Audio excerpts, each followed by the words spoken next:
Welcome to Lecture 2. A powerful and focused mindset is the root of all success.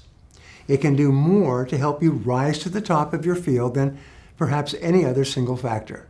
As I mentioned in the last lecture, the leadership mindset and skills necessary to lead a team are learned qualities that require tremendous determination and persistence to develop and maintain.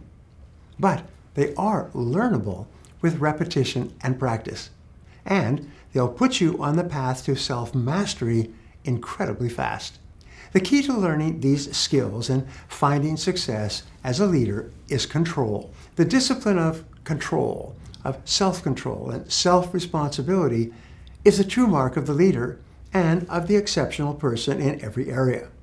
Psychologists refer to what happens when you feel largely able to handle what happens to you as the locus of control theory. There are two types of locus or place of control. A person with an external locus of control does not feel in control or is out of control. This person feels little power to shape his or her own life, but rather feels controlled by a boss, bills, personal problems, health, society, and other factors. On the other hand, a person with an internal locus of control feels very much in charge of his or her life and what happens to him or her. Such a person decides what he or she does or doesn't do, rather than feeling obligated to do what others want or expect. People with an internal locus of control are more proactive, creative, outgoing, and self-confident. They are the men and women who become leaders in every area. A direct relationship is evident between the acceptance of responsibility and a feeling of control. If you accept the responsibility in your life, then you will feel a better sense of control over your day-to-day life and happier as a result.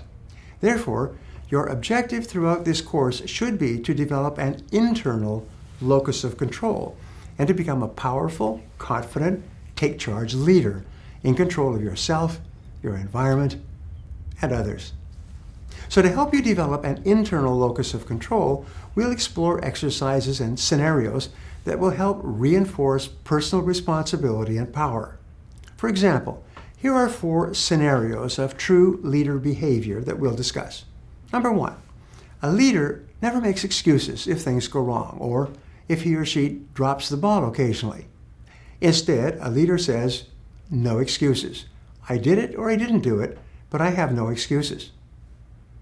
Number 2, a leader doesn't complain about people or situations, which is basically a sign of weakness.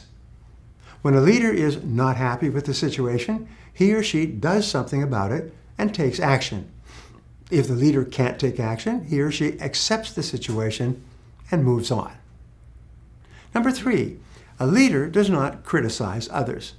If someone makes a mistake, the leader discusses it with that person, agrees on a course of action, and then gets back to work.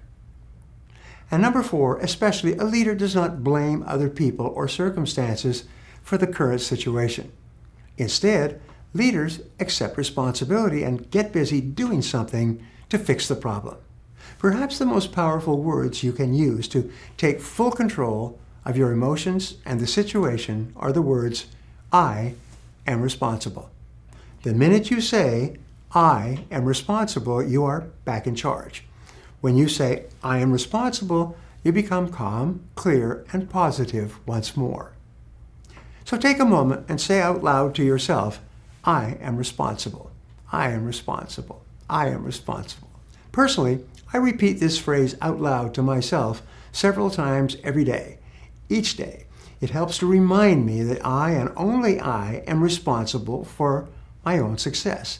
And if you complete this course and invest the time to watch each lecture and use the exercises I've included, you will find that you will feel the same way as well. With that in mind, I want to share with you how to get the most from this course.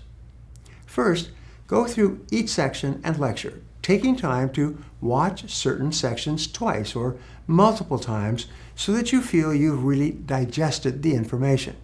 In each section, we'll touch on a critical aspect of leadership, including vision, integrity, strategic planning, project management, courage, communication, teamwork, and our friend, action orientation. Take your time going through these videos, pausing to let information absorb overnight as needed. Within each section, you'll be presented with at least one exercise to practice the concepts we discussed. As I always say, true learning happens when you're able to digest and then practice the learned information. Each exercise will propose tangible scenarios where you can act on learned concepts and gain strategies for making them a habit in your daily life. Now, let's get started.